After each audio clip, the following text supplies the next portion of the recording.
congrats to the Chiefs for winning the first Super Bowl for that franchise in 50 years. It was a great occasion for the franchise and the city and for the head coach, Andy Reid. Not many head coaches get a chant of their name after they won the Super Bowl from the crowd, but you heard that last night. It felt like everybody outside of San Francisco was pulling for Andy Reid. It wasn't easy. That Niner defense made life difficult for Patrick Mahomes most of the night.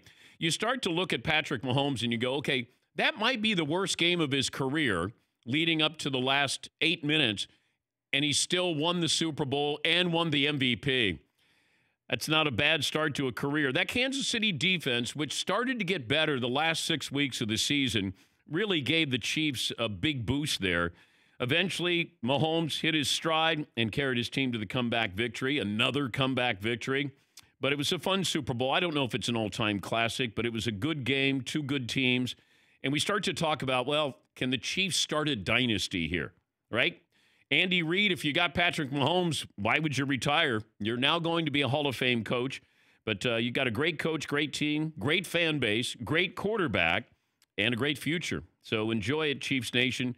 You certainly deserved it. You're the world champions.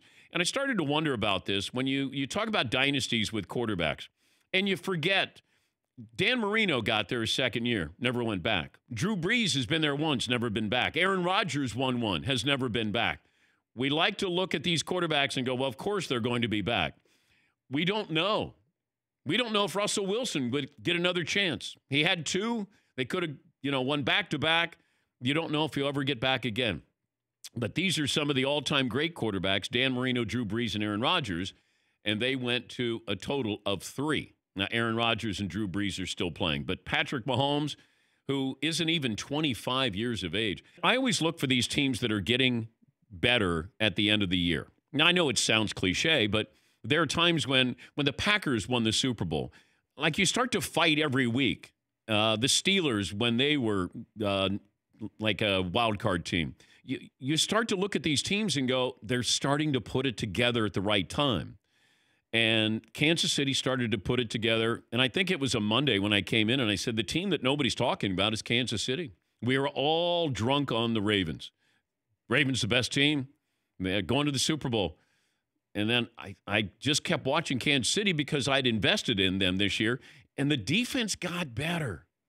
Mahomes got healthier. And then all of a sudden, you had a little bit of a running game and you still had all of those weapons. But, congrats to Andy Reid. I can't imagine what it must be like. We talk about players who don't win the big one. Here's a coach who's been around for 20 years, had those chances, and didn't win. And he got the win in impressive fashion there. Yeah, Paul. Do you see poor Andy Reid had to get up at 8:30, be at the podium at 8:30 in the morning for a morning press conference? It was just on live. What are they doing? Let the guy sleep in a little bit. He lived it up last night. He said he's eating a double cheeseburger. He did 20 interviews last night and the post-game podium, and he's got to get up at 8 o'clock to be in a that's weird. Yeah, I felt bad for him because I thought, well, what time did he get to bed? What time did he kick Peter King out of his office there at the Super Bowl? Let him sleep in. Oh, boy. Yes, McLovin. I saw a funny quote from Chris Jones, the Kansas City defensive lineman. All he said was, I'm fixing to get drunk now. That's his post game. Oh, yeah. Yeah. For more Dan Patrick Show, tune into Audience Channel 239 on DirecTV. Stream for free on BR Live or download the Dan Patrick Show app.